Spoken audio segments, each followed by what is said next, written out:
Hi, everybody, and welcome to this week's edition of Real Talk with Mama Mac. This is Heather McIntyre, International Life and Wellness Empowerment Coach, coming to you live from the home studios of the Chronicles of Mama Mac.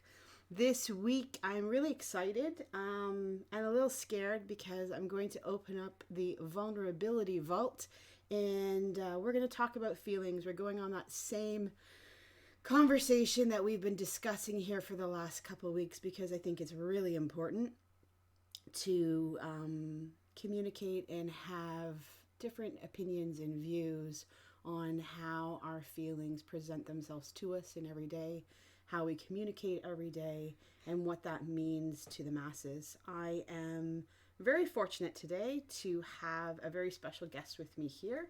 My husband, Brad McIntyre, is on a forced day home from work as they are doing some inventory. So I'm taking advantage of his time and I'm pulling him on here to have a discussion around our story, around what we here in Real Talk have talked about many times, but I want to have a whole new perspective because I know that the experience that Brad and I have went through my course of healing has definitely been something that I think everybody can speak to and everybody can take away. So with that, I want to welcome Brad to the group. So hi, Brad, how are you? Hi. He's waving at the screen. It's priceless. I love it. So in case you don't see him, he is waving. Anyway, so I'm just going to do a little backstory. As many of you know, in 2008, I was overcome with a diagnosis of post-traumatic stress disorder, anxiety, and panic disorder, and life was not good in our house. And I literally turned our world upside down, as well as my own world. And Brad and I have been married for many, many years. How long has it been this year? 26 years? I think it's more than that. But we'll go with that. We've been together for a really long time. We got together very young, and we have literally learned to adult with each other through the trials and tribulations and the mistakes and the lessons and the learnings. And he's my person. He's been here, and he showed up in times where many other people didn't, and he continues to show up even though, I may not be my best self on most days, but I'm damn well trying. And the same goes for him, I think. I think you would agree, right? Yeah. Okay, awesome. Yeah, I'm still learning how to adult, so. Yes, you are. Brad and I never ever claim to be perfect. We tend to like to do things the hard way in our lives, which I think we're both agreeing that we would like to work on that and change it a little bit. But you know what? We've also been able to take away a lot of really great nuggets of knowledge in doing it this way. And I am a firm believer that everything happens for a reason. And I know that had I not had him as my legs when I couldn't stand during that time, I don't know if I would have truly made it out of the dark side. So, I want to open up the floor here a little bit and just ask you, Brad, when I had that diagnosis, basically what did life look like for you in the beginning? How did it present itself, and what were you faced with as a spouse or a partner who was trying to figure out, an unknown territory and an unknown world that both of you were in? Well, it's very frustrating because all you want to do as a partner is help, and I could see that you were in a bad place, and all I wanted to do was help. But from what I understand now is you didn't really know what was wrong at the time, so you really couldn't help yourself, so I couldn't help you. And I don't really know any other way of putting that, and that's how I saw it. And frustration to me led to to anger, and because, well, like I said, all I wanted to do was help, and I couldn't help, and it made me angry, and until I realized that the best thing that I could do for you was just to leave you to your own devices and try and be there if you did need me, if you needed to be held, or you needed to have your back rubbed, or whatever you happen to need at that moment in time. It's to be present. For sure. And I think, I thank you for all of those things. And as we navigated those waters, it was uncomfortable. It was tough. I remember, we had many conversations, many blow ups, if we're speaking honestly, because you were reacting, of course, from a place of anger and frustration and fear, just as much as I was acting from a place of fear, anger, frustration, lack of being safe, because my whole world as I knew it and as I pretended it was crashing in all around us. So, I think that in our relationship, for a lot of reasons in the beginning, you and I worked because I was helicoptering and taking care of a whole lot of things. Could we agree on that? Yeah. And then all of a sudden, the world came crashing down, and I couldn't support you. I couldn't support anybody. I couldn't even support myself. And it really opened up our relationship to this explosive situation of unknown fear. And, we've talked in the last 2 podcasts about our feelings, about our wounds, about the situations in which we've brought forward from generations of learning how to emote, how to communicate, and how to express our needs, wants, and desires. And so I think that, that what you just explained is a natural reaction and a response to a situation of the magnitude that we were in. And looking back now, I see that was, why it was the way that it was. But when you're in the middle of it, I mean, it was rough on you and it was rough on me. And we would come head to head for quite a many times, that would ultimately make the situation worse, because you were just trying to help fix me and I was just trying to help fix me, and neither one of us really got it. Right. Yeah. And there's a point too where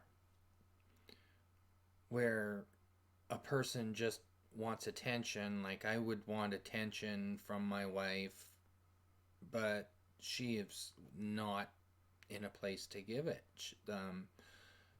So it ends up just that you just need to be there for you, or for whoever that you're happen to trying to help. For sure. And I appreciate the fact that you speak honestly about your needs, and you needing the emotional support as well too, and understanding that you're right. I was not in a place where I was hanging on by a thread. In fact, there was most times I wasn't even hanging on. I was down, lost, and things were happening that I had no control over. And then here you were, needing me, wanting me, and hoping that I would just show up to take back the life I think that we knew. And I was longing to do that too, but didn't know how to.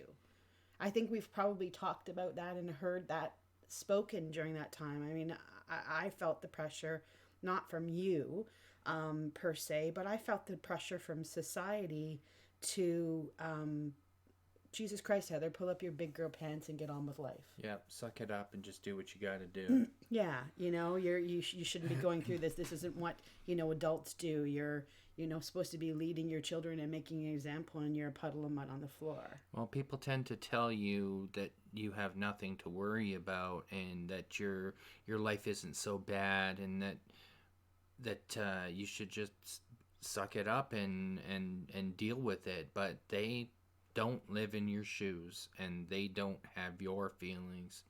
So it's best for you to be who you are and live in your truth and deal with it in your own way. For sure. How, as you know, we're not going to go into the depths of the whys as to why I was where I was, and what I healed, but how was it for you as a partner, when you got to know the whys, when you got to know, the true understanding and the depth of the things that had literally kind of knocked me off my feet. I mean, I know that you were privy to quite a lot of the things that, I was subjected to throughout my years, but I think that, did either one of us really know the magnitude of it? If anybody knows your story, I really don't know how to put this. It's not a nice place to come from whenever you have to deal with those issues. I really don't know how to express it. I don't know, disgust. Yeah, and those are, knowing that you had to go through what you went through, but yeah, I don't even have words for it. well, and I think that, I'm learning that it's not really truly about the experiences that happened anymore. It's more about, the ability to heal around those things. And I'm also very sensitive to the fact that those were my experiences. That was those were the situations that I went through. And there are other people in my life story that are impacted by those experiences that I'm not trying to protect anybody. And I am not trying to, carry forward, situations that shouldn't be spoken of or not be named or all those things, because we talk about that in the feeling segments as well, is that, I'm not going to be a carrier or a bearer of shame for the rest of my life. That's why I speak up now. I speak up to the reasons how, when you have experiences in your life of traumatic fullness and magnitude, that, pretending that it's not there and that it didn't happen only leads you to a place of numbness. Right. And being your partner, I'd want to know why. I would want you to tell me the truth and what you had been through, and it's through no fault of your own, and it helps me to understand better rather than just burying it and nobody ever knowing your story. Mm-hmm. Well, and I think that it's important to, because Brad and I really truly went through this growing up and out of the wounds of our past, my past, and who he had originally, signed up to be with, into being in this place after all of this happened, kind of like a woman that maybe you didn't really know. Would that be a fair statement? I don't know. I really don't find that you're a whole lot different than the woman that I really grew up with. We've grown for sure, and to me, you're still that same girl. Which is awesome. It's kind of just but smarter. Smarter. I like to be smarter and wiser. I don't know whether smarter is the right word. That's okay. I get it. More experienced. Yeah, smarter in the ways of the world, I guess. I don't think that I'm in a I think what we learned from all that was resilience, right? One of the things that we learned through all of that was resilience.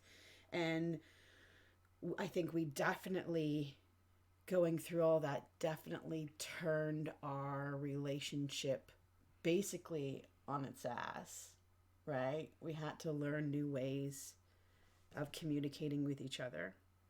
Oh, for sure. And I think that I grew myself quite a bit in there in learning when to shut up and when to just let you live through what you were going through at the time until you said, "Hey, I need you right now." Mm-hmm.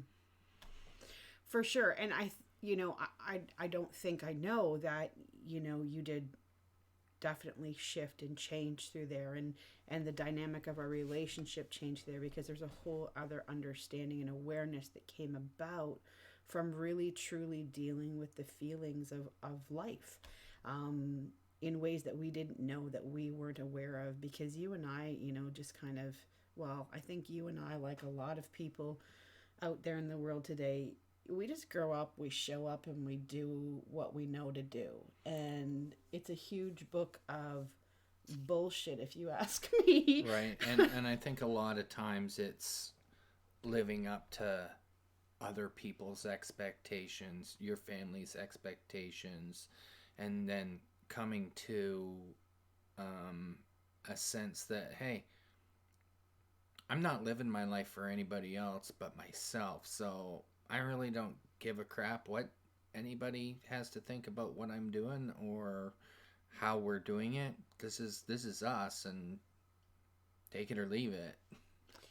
Yeah, and you and I can both agree that that was not met with the open arms in any way, shape, or form, and it really tested us to really truly become the people, who we are today, to carve a new way of relating and thinking, and then honoring, learning how to honor, hopefully, the feelings that came with that, because as boldly as we claim here today that yes, this is how we felt, um, you know, it's not easy to set up a new set of healthy boundaries for, the people in your life that have been used to just doing what they want. Right. Yeah. And whenever you come off in a way where you're claiming in your own power and stating your own way of doing things, and making your own mark, it can come across like arrogance, like irresponsibility. And again, these people are, not these people, but these dot dot dot people. It's just about what people say. These are words coming from, the way in which our ways in which we communicate people make them feel, based on their basic needs, wants, and desires, and what they got, and what they've learned, and how they've learned how to communicate an adult in this world. So it always comes back to, in my mind, how those fundamental pieces of our communication and creation story, and our ability to give and receive our love and our feelings, was basically, given to us. So we are now what? It's been almost 10 years. It seems like forever. It doesn't seem like that long, but... No, nothing ever seems that long whenever you look back on it. Yeah. And, we're both in a much different place than we were then. Things are a whole lot different. Whenever we were in the thick of things, after I was dealing with the initial hurt and pain by investing time with a trusted professional, we then had to let that ripple out into our lives. How do you think that affected our family? Our family. Because you were kind of the outside eyes, right? Because honestly, for a good 4 years of my life... Our immediate family, meaning our children? Yeah. Meaning let's start there. So in our children's eyes, I know for sure that, I rocked their world as well. And I do hold, you know, remorse. There was a lot of guilt for it originally, but there's not guilt anymore because I didn't plan to do this. But there is a lot of remorse that just that they had to experience what they experienced with me. Because let's face it, it was crazy times of running to and from hospital. It was you never knew what It mom. was crazy times everywhere with kids playing soccer and trying to have them at three different fields in Collingwood, and mom not feeling her best or being her best person that she could be at that point in time. It was rough on everybody, sure, but I think that everybody pulled through, and we dealt with things as they came, and that's really what life is about. Is it's about dealing with problems as they arise, and we dealt with it.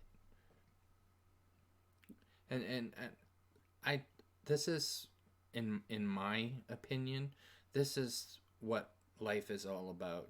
Life is about you having problems. Everybody's going to have problems of one way or another, whether it be health, financial, personal, sexual, whatever it happens to be. But you're going to come out of it a better person when you deal with it. It's when you don't deal with things that things get bad. And I think that we have dealt with our issues pretty good. Yeah, I think we have two now. We maybe didn't at the start until we learned. Like you said, you grow up and you learn. Yeah, 100%. How do you, on that same vein, how do you think that, do you think that the family around us really knows the magnitude of, what happened there and what we were dealing with? I don't think so. I think that people might like to believe that they know what's going on, but I don't. I think that the old school, the people up there, as we like to call it, really don't understand about feelings, because feelings are hidden. It's like a man's supposed to be a man. Hey, suck it up. Get up and rub some dirt on it and keep going, and that's it. You don't need to have time to deal with that. Just sweep it under the rug and keep going. But no, I think we're good. Thank you. And Brad speaks to a very important part, whether we are male or female, but I think, I can speak to the female, and I speak to it all the time, and there's situations in which we're called to do things that we shouldn't be called to do, and we stuff things and we put ourselves last, what? But let's, take a look from the male's perspective, as Brad just mentioned. You're in a world where you are providing, where you are carving your own path and trying to be the standard quote unquote, male figure.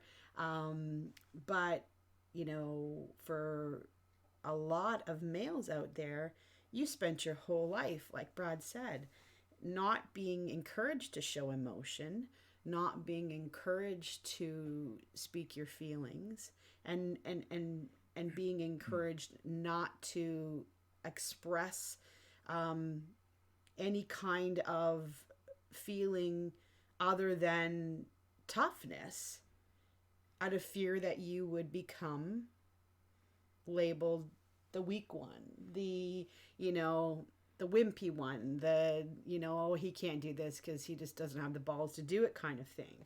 So I like that we have this conversation, because you can talk about those things, and you're right. You know what? In the beginning, our biggest downfall was that I was, running through life pretending that I was something that I wasn't, And in essence, I think that, you were too, because you were pretending to be this strong, you know, big, bold man that I'm not saying that you weren't in any way, shape, or form, but neither one of us were really truly what we were trying to throw out in the world. Right? Right. We really had no idea what we were doing or what we were getting into. No. And did we really even have a true, I mean, I can look at my side of the family and I can say absolutely positively, I have no real relationship models in my family that would show me or mirror me a healthy relationship. Now, I'm not going to speak to your side of the family at all, but, for me, and like most people out there, how many people truly do have a situation in which they came from that quote unquote perfect, family that communicated well, that, honored and respected and did all those things. And I say perfect loosely because in my world, I don't believe that perfection, and I don't want anybody to try and strive for perfection, because it's just not attainable. We are humans living a human experience, and part of that experience includes making mistakes. Well, this is a whole societal thing, though. Back in the day, you would watch a TV show, and everybody's family was perfect or near perfect. You had the Bradys, and you had Leave It to Beaver, and the perfect family, and everybody dealt with things in the perfect way. But that's not real, true life. No, and this, even if we take a look at that, I mean, how many did we ever see if Ward had a addiction problem to alcohol, to drugs, to sex, to any of those things? We never saw that. Was June, a closet drinker? Like, did she have an eating disorder? None of those things were ever spoken of. Feelings was weakness. Mm-hmm. You showed up, you went to work, and you raised your family based on core values. Now, those core values are still here in life as we know it now, but they've changed so much and they've evolved so much. Yeah, and people believe that this is the way relationships should be when they really aren't. Yeah. They're not so black and white. No. Nothing is black and white. No, right from the relationship of, spouse to partner, to parent to child, to, adult to his people that he or she, communicates with in the outside world. It's not black and white. And that is, one of the really big things why these real talks with Mom and Max are so important, I feel, in this world today, because it opens a discussion around being exactly who you are in your space. You don't have to strive to be your next door neighbor. You don't have to rise above to be better than. Just be your best version of you. That's the important, vulnerable, loving, peaceful piece that you can give to the world. And when you show up and do that in all of its ugliness and beauty, then that's you being real, right? Yeah. Go ahead. Well, I think that I've always said this to my kids, and I expect them to do what they want to do. And I've always said to them, don't do this, whatever it may be, go to school or change your job, or do this job, or take this test or whatever, based on what you think I want you to do. I want you to do what you want to do and make yourself happy. I could care less what somebody else thinks. If this isn't, like I said before, you're living your life for yourself, not for anybody else. Mm-hmm. Mm-hmm. Yes, and these are all, our truths of 30 plus years being together, because we have been together that long, and learning from mistakes, learning from situations, good and bad, learning through great triumphs, some great tragedies. And again, it's just important to be really real.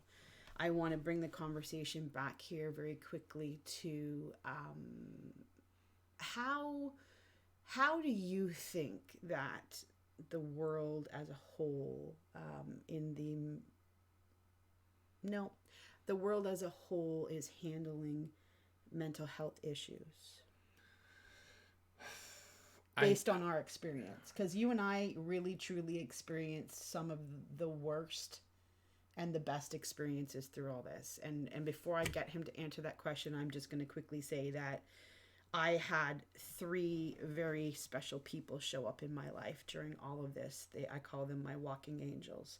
And one was my therapist, Karen Patriquin, from here in Collingwood. And the other was Dr. Peter Savage, who is probably one of the biggest, strongest male figures that I have in my life. And those are the two really, really strong components that were there for me throughout everything. And one ER doctor, which I don't know if he's even practicing, but I will never forget the day when you rolled me into the ER and I barely had made it. I was praying to make it to morning and see the light of day, because it was not a good scenario at all. And him just looking at me and saying, it doesn't have to be this way. And validating the fact that I had such strength and courage to be enduring what I was going through and doing the hard work. But there was another medical professional that said, yeah, we just need to align, because what had happened is I was struggling and changing and basically, trying to heal all this stuff and going through nonstop panic attacks while doing it, that my cortisol levels were through the roof. So I was having involuntary, I guess, what do you call them? Tremors. I couldn't even, I couldn't even walk out the door. I couldn't even lift my head up. Like I was at the bottom of the barrel. And him just looking at me and say, no, we don't have to be like this. We just need to switch this medication to this medication. And you continue doing your therapy. And I promise you within, a few weeks, you're going to see a turnaround. And I did. And so those 3 people, Dr. Pete showing up for me, at a time whenever he was courageously going through his own stuff, and Karen shining a light for me into a world and healing an inner child who was so broken, who I had pretended wasn't even there, just to survive and to exist. And so those are my 3 blessings. But I'll tell you, I had several situations in which Brad and I would go into the ER department, or we would go to our medical office and be shut down, be told, you don't have a problem, go home and get a grip. The one doctor that I saw, I will never ever forget this, that said to me, you are a mother of 3 children. You need to get your shit together and you're fine, without even reading my medical file. And then another situation happening where refusing to give me medications, a refill on a medication that I knew that was literally my lifeline getting me through, and accusing me of being an addict. Well, I wasn't addicted to anything. I was addicted to just making it through the process to keep going. And that's what was keeping me there. I look back now and I understand that, there are scientific reasons in why he made that approach, but it was in the way in which that he handled it. And I'll never forget when he took that medication away from me and refused to refill it. He said, don't worry, I will put you on the wait list to get in to seek a professional, because this is what I think you should do. I said, I'm already seeing a professional. He's like, no, you need to be on this wait list. And it was a 6-week wait to get in to see these people. So here, survive for 6 weeks. Exactly. And how can anybody do that? So yes, we're going back to 2008, 2009, and the stigma around mental health was just starting to break at that point. We were really starting to realize as a health professional society and as a society itself, that maybe there was stuff going on that we didn't know about. It definitely is a lot different now. Mainstream media, social media, is all shining a light on this. I don't want to say stigmatism. Yeah.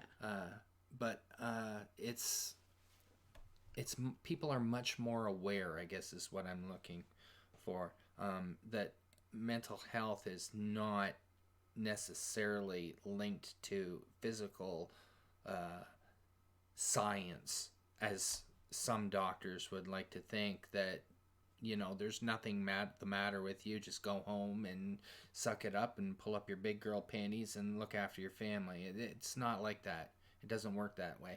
And I'm sure that a lot of people in the past have gone into deep depression and relied on illegal drugs or alcohol to get them through these points, because people tended not to listen to them. Mm-hmm. And I'm so glad that you had the people that you did, so that that did not happen to you, because I think it easily could have. Oh, yeah. Although you were never a drinker or drug taker or anything like that. But my world was, I can't even explain to people where I was in that place. I can't even really truly explain it to you, other than I don't know if you remember this or not, but that final night, whenever you literally loaded me in the car on the first day of school and took me to the doctor's office and said, I am not leaving until Dr. Pete comes in here and we do this, because this is not my wife. And that was probably one of my longest nights ever, that I literally laid. I didn't even lay. I wasn't sleeping at that point in time at all. It had been months that I hadn't been sleeping. And I literally was in the fetal position, sitting up and down, rocking at the side of the bed where you were laying, not wanting to wake him up, because I, had already put so much stress on the family situation, but knowing that I was at a breaking point. I didn't know the pain that I was enduring and that I was feeling and that I was going through physically every day had taken its toll. And, I am never ever an advocate for suicide, or who is though, right? But, I can totally understand how people would think that not being here and going through that would be a better way than what you're going through. And I would never do that. I wouldn't do that. But I got to see, I guess, on so many levels, how these situations, how these mental illnesses and stuff that pops up like this can really, truly change you from the inside out. Did you remember that? Mm-hmm. Yeah. And it was tough that day, and then I remember coming home and, Dr. Pete, God love him, of course he did, and his words to us where, he just said to you, this is the course of action we're going to take. She's going to go to therapy. You're going to take her home. You're going to explain to the kids that their mommy is sick, and you're going to let this girl sleep. Well, and sleep and sleep and sleep. I was not always the understanding person. She would wake me up in the middle of the night and say, I'm not feeling well, I'm having heart palpitations, we need to go to the hospital. And this would happen often. Yeah. And I would roll my eyes and say, oh God, here we go again. Do we have to do this? But yeah, you do have to do it. You do have to go through it. And everybody does suffer. But you know what? It's 100% worth it. It was worth it. Mm-hmm. For sure. And, like I said to you, we're being very vulnerable here today, because I think that that's what needs to happen in order to really, truly make people who are hurting out there in silence reach out to find their people, to find their team to help them, and to know that there are success stories. You know, I had a PTSD diagnosis at a time when you didn't have PTSD unless you were a firefighter, a police officer, a soldier, and there was using the word stigma again, there was a real stigma around that, and I was challenged on that. I was like, what career are you in? You don't have that. Who gave you that diagnosis? And I remember feeling shamed all over again for the fact that I was going through this and that I did not meet the criteria of having this, I guess, title of the medical title of what this looked like. And I'm not shaming the medical, and I'm not trying to, blame the medical companies for anything. I'm just saying that, again, here we all are in a human world, living a human experience, and we really, truly we lead by experience. So if our experience is skewed, then that's how we're going to be leading. And we definitely ran into that quite a few times with the professionals that were there to support and to, stand up. In the last 4 to 5 years, I'm so happy that the dialogue has changed. The conversations have started. The realization that, trauma is trauma no matter what way it flows. And if you have enough of it, you can potentially be put in a situation where you will experience these medical diagnoses. Right. And if there's medical professionals out there listening right now, just know that without knowing people's stories, listen to them. Mm-hmm. Yeah. Listen to the story. Take the time to, I know that you guys see and do a lot in the day, and we're so very grateful for the fact that you are like earth angels of this world. Just don't let the world taint you. Don't let it skew you. Don't let people become the number or the next, here's yet another case, because these are serious, serious things that are going on. And, as much as you don't want to deal with it or experience it, we don't either. But the fact is, we're all on this,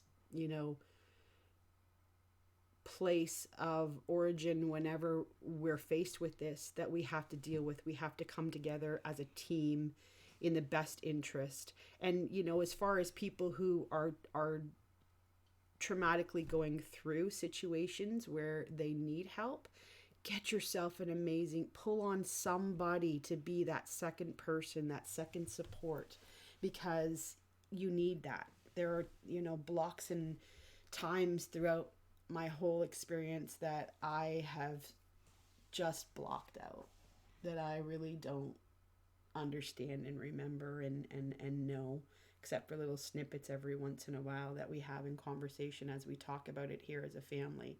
And you need that person to understand and understand that those people that are around you may not always be able to.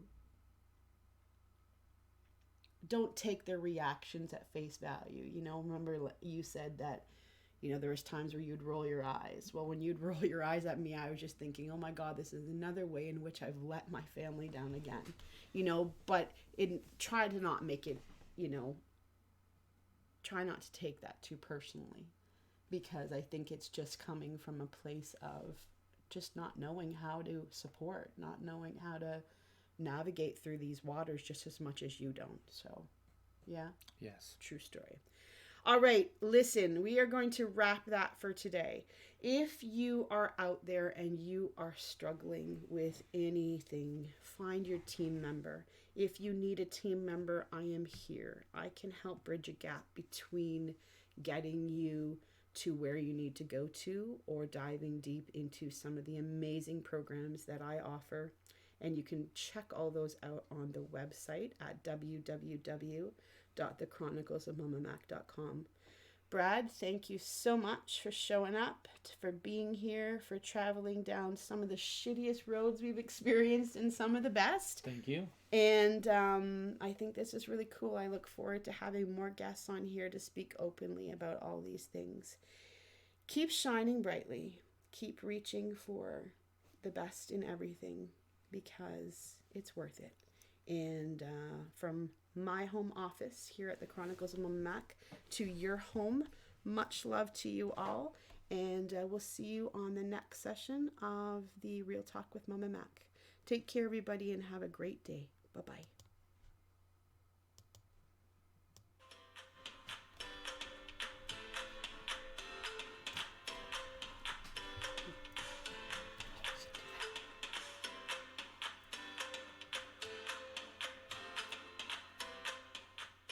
If you want more information about all of the offerings from the Chronicles of Mama Mac and Heather McIntyre, International Life and Wellness Empowerment Coach, you can go to the website at www.thechroniclesofmamamac.com.